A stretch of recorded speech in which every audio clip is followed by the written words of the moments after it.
OMS define salud reproductiva como una condición del estado físico, mental y social en los aspectos relativos al sistema reproductivo en todas las edades, no solamente en la edad reproductiva de 20 a 30, sino en todas las edades.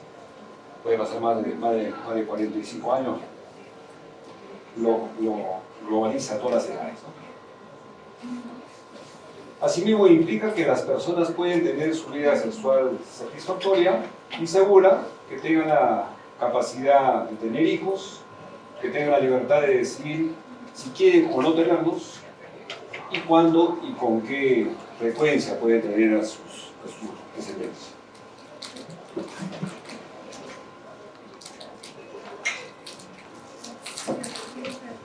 Asimismo, la OMS reconoce que la presentación de servicios de planificación familiar de alta calidad, como el 31 acá hace poquito, incluidos los servicios de atención de la fertilidad, es uno de los elementos fundamentales de la salud reproductiva, reconociendo que la importancia y el impacto de la infertilidad en la calidad de vida y el bienestar de las personas.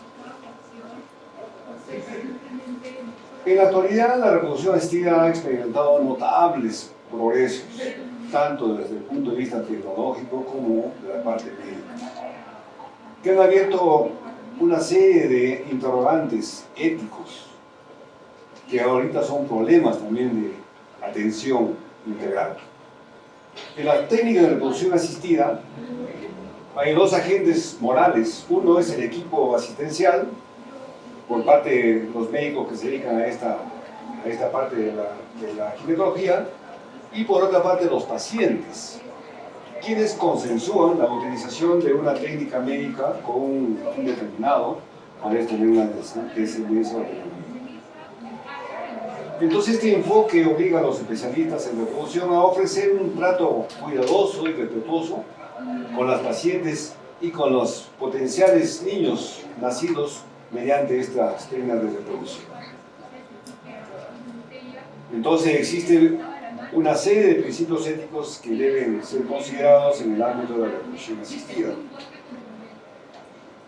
Ustedes recuerdan estos principios. Uno es el principio de beneficencia, que obliga a los profesionales a maximizar el cuidado en estos procedimientos de reproducción. El principio de no maleficencia entonces exige evitar el posible daño a los pacientes y a sus posibles descendencias. El principio de autonomía obliga al profesional sanitario o médico a respetar el derecho de autodeterminación de las pacientes, guiados por sus deseos, preferencias y valores de cada persona. Y el principio de justicia pues persigue un trato equitativo, no discriminatorio y una adecuada gestión de los recursos. En la actualidad ocurre de que estos procedimientos se da con facilidad a aquellos que ofrecen mejores recursos, pero la población que tiene escasos recursos no accede a estos procedimientos. A eso se refiere este principio de justicia. Estos principios éticos pueden entrar en conflicto con lo que necesita ser ponderados con prudencia.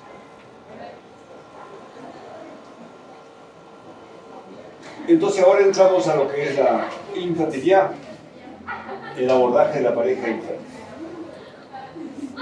La Sociedad Americana de Medicina Reproductiva, la ASMR, define a la infertilidad como una enfermedad del sistema reproductivo. Infertilidad es la incapacidad de lograr un embarazo clínico después de tener 12 meses continuado de relaciones sexuales sin protección con ningún método de planificación familiar. En mujeres menos de 35 años. Pero en mujeres que tienen más de 35 años, esta situación o esta condición debe ser de 6 meses o quizá menos de 6 meses. No, una paciente de 40 años no podemos esperar la señora tiene ya relaciones sexuales durante un año para ver si quedó o no embarazada. Entonces acá tiene que ver mucho la reserva ovárica por esta situación de que el límite es 35 años. La prevalencia alcanza un 10 al 15% de las parejas de la población en edad reproductiva. algunos conceptos. Fertilidad es la capacidad de concebir en un lapso definido. Puede ser un mes, 6 meses o un año. La fecundidad es la capacidad de concebir y lograr un producto vivo. No solamente algo que quede embarazada y después puede tener una evolución complicada que puede tener un aborto. En este caso es de lograr un producto vivo. Esterilidad es la condición irreversible o absoluta de no concebir. Por ejemplo, azoospermia, ausencia de ovarios, etc. Eso es una esterilidad. Y fecundabilidad es la probabilidad de que en un solo ciclo se produzca un embarazo. Solamente tuvo alguna vez relaciones sexuales y quedó embarazada.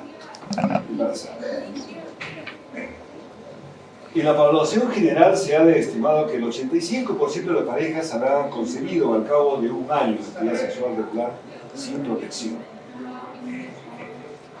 Esta posibilidad acumulada aumenta a un 92% al cabo de 2 años. Y aumenta un poco más al 93% al cabo de 3 años. O sea, hay un porcentaje que no logra un embarazo en 1 año, 2 años, 3 años. Hay un porcentaje que no logra. La fecundidad entonces es el índice de fecundidad, que es la probabilidad de quedar embarazada en cada ciclo de exposición, sin protección anticonceptivos, en un paciente menor de 35 años. O sea, más o menos si la tasa de embarazo en una pareja normal, completamente normal, es de que el 15%, o sea, de 100 parejas, entonces un solo coito puede tener hasta un 15%. O al 20%, 0.2% al mes. Acá observamos 2 curvas.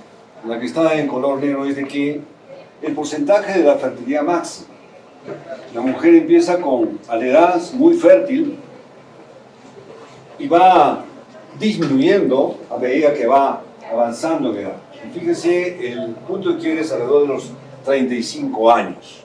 Se hace más notoria las posibilidades que tienen desventaja para quedar embarazadas. Sin embargo, la tasa de abortos, fíjese, aumenta en forma exponencial a medida que pasan los años. Igualmente se hace notorio a partir de los 35 años. Esto trae relación probablemente a efectos de la calidad del óvulo, del espermatozoide o del mismo embarazo. Objetivos de la pareja infértil. Vamos a identificar y corregir las causas concretas de la infertilidad, proporcionar información exacta y restaurar ideas erróneas que a veces existen en las parejas, proveer un apoyo emocional a las parejas. Estas pacientes vienen de consultorio en consultorio, de hospitales en hospitales o de lugar a lugar, que vienen con bien deteriorado su sistema emocional, con cierto fracaso, desanimadas, etc. Y brindar una orientación y mostrar siempre alternativas de solución.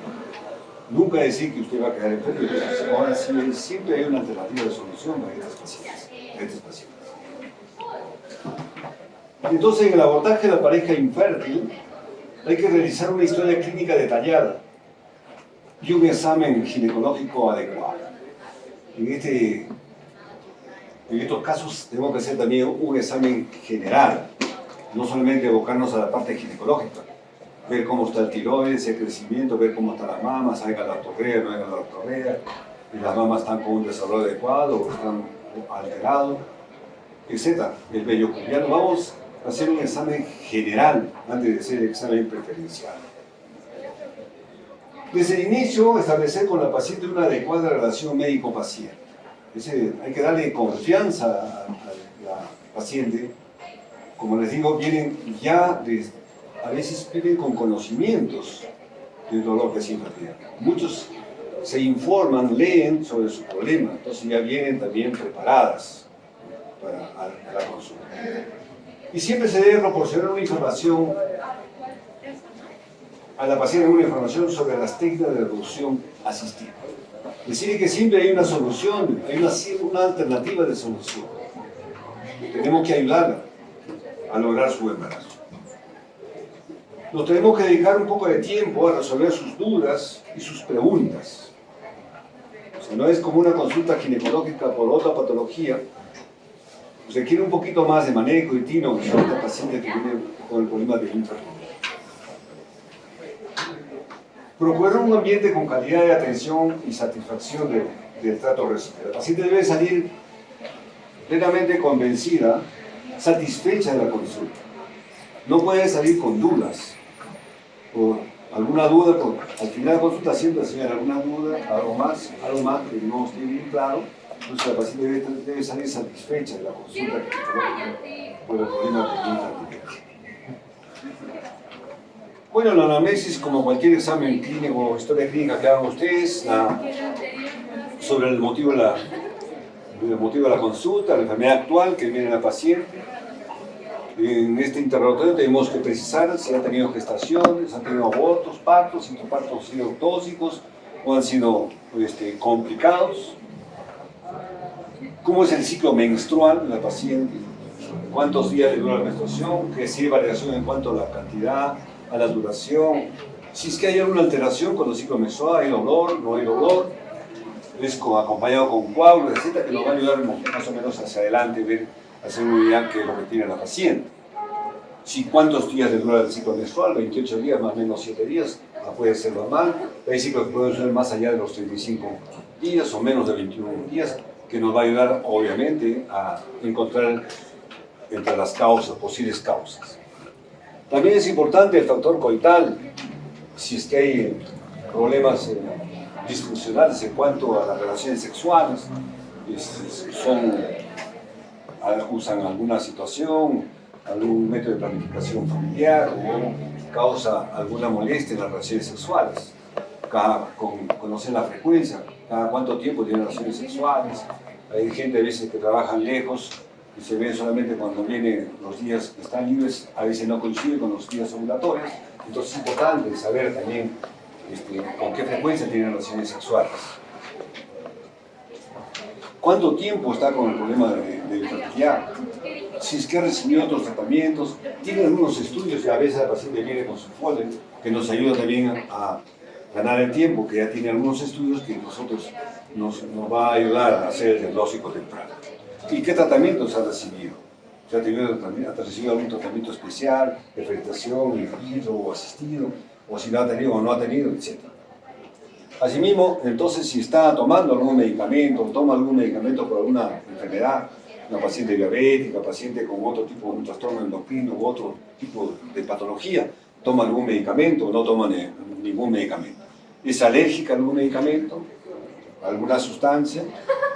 ¿En qué trabaja la paciente? ¿En qué trabaja su pareja? Es importante para conocer también si es que hay factores que estén expuestos a algunas sustancias que puedan producir lesión o alteración en el seno o en los óvulos. En lesiones quirúrgicas se recibió a la paciente de enfermedades previas, si son consumidores de alcohol, tabaquismo, que también se ha demostrado que son factores que tienen que ver mucho con infertilidad. Tanto el alcohol, sustancias extrañas, el tabaquismo, influyen tanto en el varón como en la mujer. Entonces todo esto tenemos que recoger en la historia clínica. También es importante los antecedentes familiares. Entonces conocer si alguno de su familia ha presentado algún trastorno, retardo mental, defectos congénitos, si es que su madre de la paciente ha sufrido o ha tenido una menopausia temprana, es posible que la hija también presente. Es importante conocer este antecedente. Luego pasamos al examen físico. El examen físico siempre tenemos que registrar talla y peso. Es importante para una paciente ginecológica. Conocer el índice de masa corporal. Si está adecuado con la talla de la paciente o está con sobrepeso, que puede alterar en la función ovulatoria. Igual como estaba diciendo que palpar la glándula tiroides. Hay alguna glándula palpable que puede estar produciendo un trastorno en cuanto a la función tiroidea. Igual en las mamas, si hay secreción a través de los pezones, puede ser galactorrea u otro tipo de secreción que ya nos está haciendo pensar que probablemente puede haber una hiperprolactinemia que estaría siendo la causa de sus problemas ovulatorios, por tanto de infertilidad. Si hay exceso de andrógenos, en el síndrome de ovarios poliquísticos, ver si es que hay algún signo de endocrinización. Anomalías vaginales o cérvico-vaginales, determinamos con el examen ginecológico. Entonces, primero inspeccionamos, ponemos el espéculo, si hay alguna alteración, puede ser tabiques vaginales o puede ser hipotrofia cervical, puede ser tumoraciones que podrían estar alterando la progresión del espermatozoide a través del cuello uterino.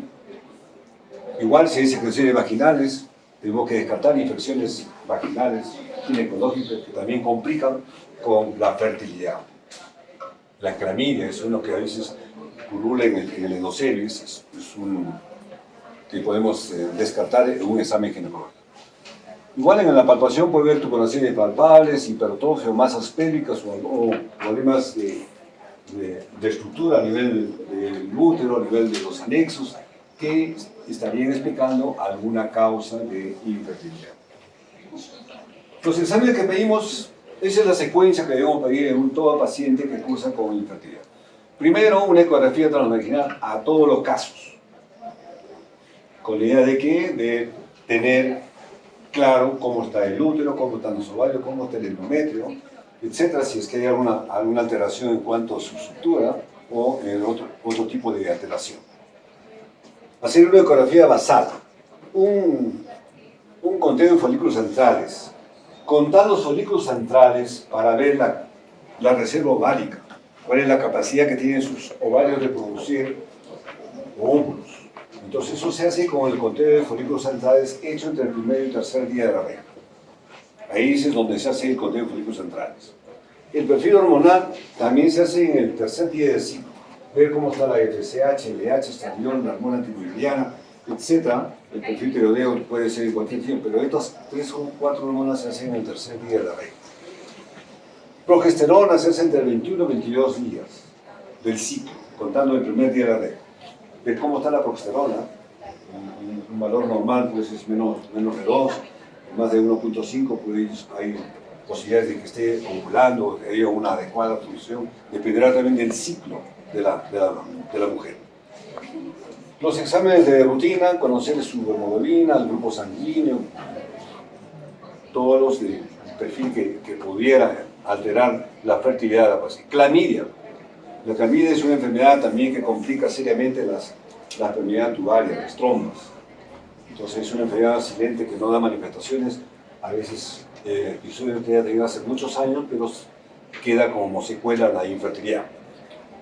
La histerosalpingografía es un método radiológico que lo hemos dicho anteriormente, sirve para evaluar las trompas uterinas, si están permeables o no, o si no, su dirección, si están orientadas hacia donde están los ovarios, para que pueda recibir el óvulo que es liberado por el ovario. La histerosonografía es para ver la cavidad endometrial. Puede ver presencia de pólipos, miomas unicosos u otro tipo de tumoraciones que estarían explicando la infertilidad.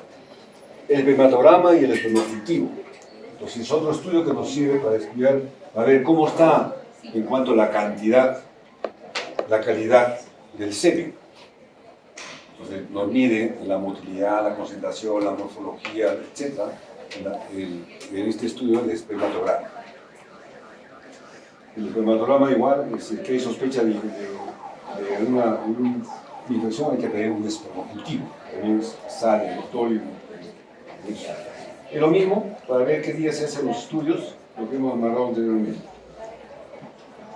Ahora veamos los estudios por factores. Hay que ver el factor ovárico, el tubo peritoneal, el factor uterino, el factor cervical y el factor masculino. El factor ovario endocrino. Entonces, esto se refiere a cualquier desequilibrio en el eje hipotálamo-hipófisis-ovario que origina una disfunción gonadal. Se hablaba de una alteración en el desarrollo, una alteración en la maduración, una alteración en la liberación de un óvulo maduro por parte del ovario. Los trastornos ovulatorios se presentan aproximadamente en un 20%. Gracias, te llamo, por favor.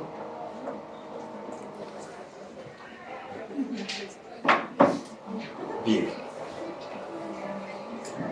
Entre las primeras causas, o causas más frecuentes de lo que son el factor endocrino ovárico alterado, tenemos en primer lugar los ovarios poliquísticos. Fíjense que el 70% cursa con problemas de infertilidad, porque no hay ciclos anovulatorios y otras situaciones que alteran la fertilidad. La amenorrea hipotalámica y el hipogonadismo, el hipogonadotrófico, está en 10% más o menos responsable de la infertilidad. La hiperprolactinemia también otro 10%, la falla ovárica prematura un 10%. La falla es un 10% de causa de infertilidad.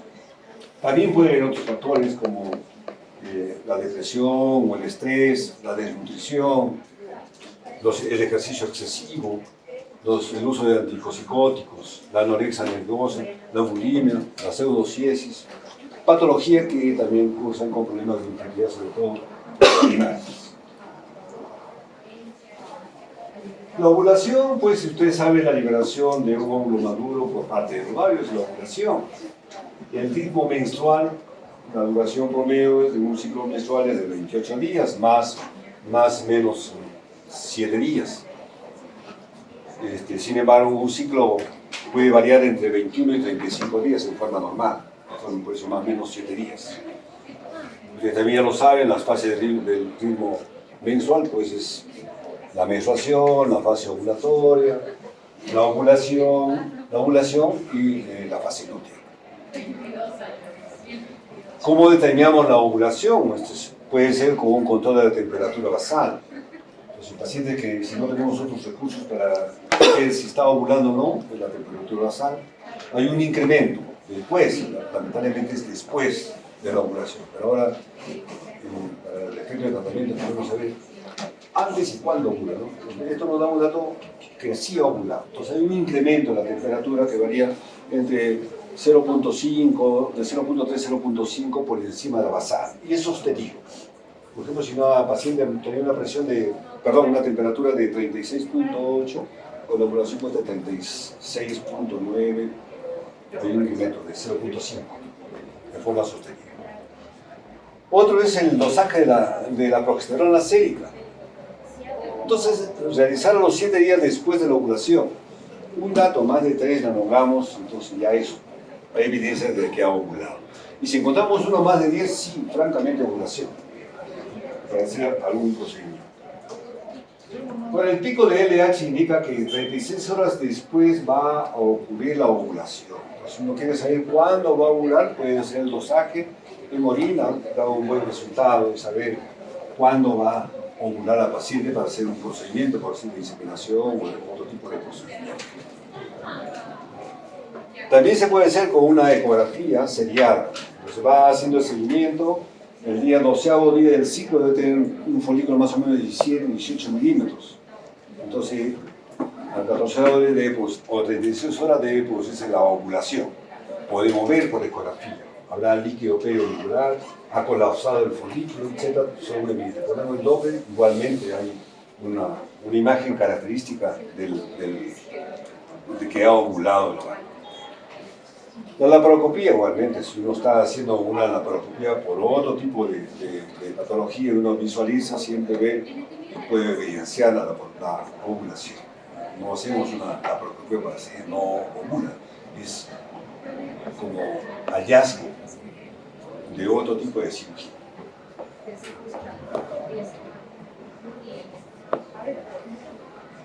Entonces, entre los factores endocrino ovárico que también puede cursar con infertilidad, están pues alterados. Cualquier alteración en el tiroides, la prolactina, la hiperandrogenemia, resistencia a la insulina, el síndrome metabólico, cursan con trastornos de la ovulación, trastornos del ciclo menstrual que explicarían como causa de la infertilidad. Ahora veamos el factor tubo peritoneal. La patología que generalmente daña las trompas uterinas es la enfermedad inflamatoria. Cuanto más episodios tenga de este tipo de patología, peor será el pronóstico en cuanto a su reproducción. Cirugías previas y complicadas. ya sea por una peritonitis, una apendicitis complicada, una anexitis, etc., complican en cuanto a la permeabilidad de las trompas uterinas. También puede haber anomalías congénitas. A veces hay ausencia de trompas o trompas parcialmente visibles, con una agenesia parcial, etcétera, que también puede verse, puede ser causa. Tumores. También distorsiona la permeabilidad tubaria. Pueden ser quistes enormes que distorsionan la permeabilidad tubaria, o miomas uterinos igualmente van a alterar la permeabilidad tubaria. ¿Cómo hacemos el diagnóstico? Fundamentalmente por tres cosas. Uno es la histerosalpingografía, que ya lo hemos visto. Es un procedimiento radiológico que se instila una sustancia de contraste a través del cuello uterino y se puede dibujar toda la cavidad endometrial y las trompas. Además, no solamente la permeabilidad de las trompas, sino la orientación. Hay trompas que pueden estar hacia arriba, cepalizadas, que están lejos del ovario, pero también, por más que estén permeables, no son funcionales. La faloscopía, cuando están en la paroscopía, podemos inspeccionar directamente las trompas uterinas, hasta podemos ver la permeabilidad. Y la laparoscopía, por la paroscopía, se hace la endoscopía. Entonces, una patología o una enfermedad frecuente que complica la permeabilidad tubaria es la endometriosis. La endometriosis es una enfermedad inflamatoria, pélvica, crónica, progresiva, que compromete seriamente la fertilidad. Y su traducción clínica es dolor y episodio de dismenorrea. Toda mujer que presente desde puede ser desde la menarca, si no únicamente dolor a la menstruación, hay que descartar una endometriosis. Y su consecuencia es esto, infertilidad en el futuro. Acá tenemos otras adherencias por la misma enfermedad, que son causas también de infertilidad. El factor uterino. Entonces, igualmente, puede haber malformaciones congénitas, puede haber úteros bidelfos, unicornios, etc., que son causas de infertilidad. También puede haber distorsiones anatómicas por tumoraciones, adherencias, que dificultan tanto la anidación o implantación del huevo, del cigoto. ¿Y cómo podemos hacer este diagnóstico? Es con una ecografía. La ecografía es muy útil en la parte de infertilidad. Como ven las imágenes al frente, nos permite ver todo el endometrio. Es un endometrio bonito, trilaminar, secretor, está en la fase periovulatoria. Entonces, si hay uno de esos, está para un nivel ovario, probablemente el folículo está en 18, 17 milímetros. La histerosalpingografía nos permite ver también la cavidad uterina. La histeroscopía igual. La histeroscopía es un procedimiento de mucha utilidad en lo que es infertilidad. Se puede hacer, es un método diagnóstico y terapéutico. Cuando hace una histeroscopía, si veo un pólipo, secciona en el mismo momento. O sea, se ve y se trata en el mismo acto. Es un procedimiento de mucha utilidad para lo que es infertilidad. Nos permite también la histeroscopía hacer biopsia de endometrio. La laparoscopía con cromotubación se incita azul de metileno a través del cuello, se inserta una cánula y cuando uno ya está en plena cirugía se dice al ayudante artesanalmente infiltra azul de metileno. Entonces uno ve por la cavidad si pasa azul de metileno o no hay. Entonces se puede ver la permeabilidad de las trompas uterinas. Y la histerosonografía. Acá vemos una imagen, es un defecto de llenado, donde están viendo acá, probablemente sea un mioma, entonces es una histerosalpingografía. Y la histerosonografía es la introducción de suero fisiológico dentro de la cavidad uterina y se dibuja toda la cavidad, como ustedes ven. Acá está el catéter, llega hasta acá y se introduce y ve la cavidad para ver su morfología, cómo está si está ocupado o no, porque puede haber pólipos, miomas dentro de la cavidad que estén explicando problemas de infertilidad. Nuevamente, la histroscopografía nos permite evaluar, como hemos dicho, la propiedad tubaria en primer lugar, para ver si hay hidrosálpico. A veces se obstruye las trompas en la porción distal, entonces hay un relleno de toda la trompa, pero no logra pasar la cavidad pulmonar. Eso es un hidrosálpico, Puede haber salpijitos o adherencias. Entonces también nos permite ver la histroscopografía cómo está el canal endocervical. Como vemos acá el canal endocervical libre, igualmente acá, porque puede haber también distorsión, que también serían causas de infertilidad. Entonces ver cómo está la longitud del cuello, la dirección, estenosis, incompetencia, desplazamientos, puede haber incompetencia ítmico-cervical, que son causas de aborto recurrente, de pérdidas gestacionales recurrentes, que hacemos un diagnóstico con una histroscopografía. También podemos ver la cambiada endometrial, úteros hipoplásicos, unicornios, como está ahí en el MAGA 4, todas las características es de mucha utilidad la histroscopografía, en este caso la histroscopografía. Las anomalías uterinas se observan en el 30% de mujeres estériles. ¿Cuáles son las causas que causan una anomalía? En este caso están viendo ahí dos cavidades, ¿no? En una cavidad hay un saco gestacional, en la otra solamente el endometrio grueso. Entonces, un útero con dos cavidades. ¿Qué causan estas situaciones? Abortos, partos prematuros y pérdida de la gestación recurrente. Cuando el embarazo se inserta o anida en el tabique, ocurre esta pérdida gestacional recurrente. Pero si se implanta en la parte donde hay buena vascularización, buen endometrio, hay buen trofismo endometrial, el embarazo sigue adelante. Entonces, dependerá dónde se implante, si es en el tabique, lo más probable es que lo pierda. Entonces, alteraciones mullerianas igualmente, son alteraciones en la morfología uterina, resultado de defecto en la fusión de los conductos de Miller.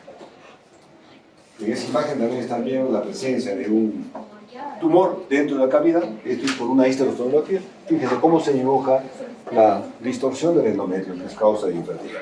Y eso se resuelve por histeroscopía nomás. Se entra por histeroscopio, se corta la base y listo, salió todo el problema. Miomas que pueden estar en el útero, que también dan causas de infertilidad. Los que están dentro de la cavidad son los causantes de infertilidad. Los que están acá pueden ser amenazas de parto prematuro, lo que se llama salud. Entonces, no son tan severos como los que están dentro de la cavidad. Bien, lo que ya hemos dicho, pérdida recurrente de la gestación es por una menor vascularización en el tabique, una dilatación cervical también, o hay mayor contractilidad cuando los miomas son intramurales. Igual. El factor cervical. Entonces el factor cervical está relacionado con el moco cervical. Pacientes con un moco cervical denso, moco que no cambia de consistencia durante la ovulación y o que tienen anticuerpos contra los espermatozoides tendrán dificultades para conseguir un embarazo. O sea que también hay factores cervicales que son causas de infertilidad. La incidencia de infertilidad del factor cervical está entre un 5 al 10%. Entonces, generalmente el cuello puede estar alterado por patología anatómica, o endocrinología infecciosa, inmunológica, o también medicamentosa. En cuanto a la fisiología y anatomía del cervix, es un conducto cervical que más o menos mide 2.7 centímetros. La mucosa tiene muchos pliegues, como están viendo en la primera imagen. El epitelio es cilíndrico con múltiples invaginaciones o criptas. El 95% de las células son secretoras y el 5% son ciliadas. Alteraciones cervicales también es causa de infertilidad. Se puede ver una agenesia, una hipoplasia cervical, estenosis, que no logra pasar los espermatozoides. En caso de cirugía del cuello uterino, la conización es una obstrucción u un epitelio insuficiente. Hay una enfermedad que también altera la secreción del moco cervical, que es la fibrosis quística. Infecciones como también ven en las láminas, son causas que pueden alterar la motilidad del espermatozoide. Factor cérvico vaginal, entonces el estudio integral del cérvix consta de la reacción siempre que sea un Papa Nicolau, un cultivo de endocélicos, y hacer una colposcopía si es que hay una alteración en el cuello uterino. Pasamos a ver el factor masculino. Afecta es responsable del 40% de infertilidades. O sea, no, son 50-50, ¿no? 40% de causa femenina, 40% de masculino y un 10% mixtas. Entonces acá puede ver alteraciones en la erección, en la eyaculación o en el espermatograma.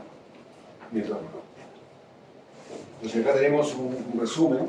Entonces, cuánto el semen puede ser alterado por factores endocrinos, por una alteración de la anatomía, por una espermatogénesis anormal, por la motilidad de los espermatozoides que sea normal, y también por una disfunción sexual.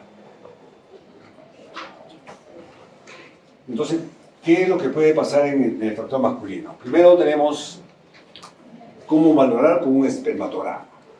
El espermatograma es análisis del semen. Entonces, decirle al esposo o a su pareja que para tener una muestra representativa no debe tener relaciones sexuales por lo menos 3 días. 3 días de abstinencia. Si tiene más de una semana de abstinencia no sirve. Es obligado a tener relaciones sexuales y al 3.er o 4.er día hacer el espermatograma. ¿Qué podemos ver? Y siempre se hace en 2, con un intervalo de 1 mes o 2 meses, para ver si sale alguno alterado. No podemos hacer el diagnóstico a priori de que tiene, ¿no? Tengo que ver 2 espermatogramas. Puede haber una necrospenia, o sea, hay espermatozoides muertos, a veces se muerten, no sabemos la causa por qué están muertos los espermatozoides. Astenosodospermia, cuando hay una disminución de la motilidad asociado a una alteración de la morfología o la vitalidad de los espermatozoides. Oligospermia, entonces hay pocos espermatozoides. Hiperespermia, hay mucho semen. La cantidad normal de un semen va pues, de 1.5 a 5.5. Entonces hablamos de hipo por debajo de 1.5 cc, centímetros cúbicos. Y hablamos de hiper por encima de 6 o más. Y azoospermia cuando no hay ningún espermatozoide.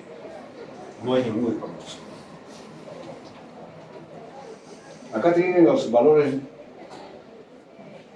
entonces aceptados, límites normales con una referencia del estudio seminal. El volumen más de 1.5, el pH siempre debe ser 7.2, una concentración de espermática de 15 por 10.000, un porcentaje de motilidad 40 o más por ciento, la motilidad relativa un 32%, la morfología normal, según Gruber, aceptado 4%. Fíjense que si le llega un espermatograma con una morfología alterada del 10%, no, es normal, ¿no? Hasta 4% se acepta. Menos de 4 ya es alterado. La lubricación espermática ausente, la viscosidad es menos de 2 centímetros. Las causas. Las causas más frecuentes asociadas a infertilidad masculina tenemos el varicocele. El responsable del 37%. La infertilidad idiopática, 26%. La insuficiencia testicular, 9%. La fusión, 6%. La criptoquidia, 6%. La hipospenia, 5%. Las mutaciones del semen, 3%. Y otras causas que no se conocen, 6%. Hay otro capítulo que es la infertilidad inexplicable. La esterilidad de este origen desconocido también se conoce como esterilidad sin causa aparente o esterilidad idiopática. O sea, todos los exámenes están normales. La histerosonografía normal, la función ovárica normal, el semen está normal, todo está normal, pero no logra embarazo. La incidencia está alrededor del 10% por ley. Puede llegar una vez al 30%. 10%. Puesto que estamos hablando de esterilidad de origen desconocido, resulta complicado explicar los motivos reales por qué ocurre esta situación. Entonces, sin embargo, la experiencia en los tratamientos de reproducción asistida ha detectado algunas alteraciones que podrían ser la causa de esta dificultad para concebir. Pueden estar también relacionados a factores ambientales, el estilo de vida del paciente, no lo sabemos. La edad materna, a veces mayores, los extremos, no lo sabemos. La educación estelar. Pero se han planteado estas posibilidades. Puede haber alteraciones genéticas en los espermatozoides. Puede haber alteraciones cromosómicas en el óvulo. Puede haber alteraciones en el mismo embrión. Y también puede haber fallos en la implantación. Fallos no implantan. Entonces, sus posibles causas serían anomalías anatómicas, defectos de la fase lútea, disfunción en la prolactina, anormalidades de los ovocitos, función espermática alterada, el síndrome de folículo uterizado o roto, síndrome de folículo vacío, endometriosis oculta, factores inmunológicos, factores emocionales y psicológicos. Son posibilidades que uno explica con detalle. ¿Qué hacer en estas pacientes? Entonces, inducir la ovulación con citrato de clorofeno o metforminas y recomendar un coito programado. Hacer ovular a la paciente y recomendarle, si no tengo relaciones, son entre 12 y 14 días, 4 días, 5 días, puede lograr el embarazo. O si no, hacer inseminación, igual, la hacemos ovular al paciente con letrozol o alguna otra menotropina y se realiza la inseminación. Cuando la paciente esté ovular. ¿Cómo sabemos cuánto va a ovular? Hemos hablado del LH en orina, nos va a decir 36 horas después, va a ovular. Ahí se hace la inseminación.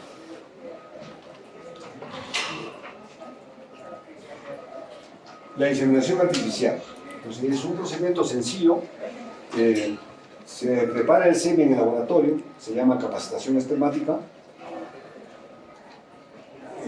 Lo mejoran en el laboratorio y nos dan apenas la mitad de un centímetro, 0.5 o 0.8 de centímetro. Se pasa un catéter y se deposita el semen dentro de la cavidad. Entonces, estamos mejorando acá la distancia, ¿no? Sobre todo cuando hay oligosospemias, no tienen una buena mortalidad, entonces acá sí dejamos cerca los osteoinfusorios para que pueda lograr una fecundación. Si que no funciona, si es que a la mujer se le hace 3 procedimientos de inseminación y no se logra el embarazo, entonces ya no hacer una cuarta, pasar a lo que es fertilización in vitro. Son procedimientos sencillos, pero es costoso. Entonces, para esto hay que estimular los ovarios con unas hormonas, tener una cantidad de óvulos, aspirarlos, por vía vaginal se aspiran los ovulitos con una aguja, se lleva al laboratorio y con el semen del esposo o de la pareja se fecunda. Si hay pocos espermatozoides, se inyecta dentro del óvulo, basta un espermatozoide para lograr un embarazo.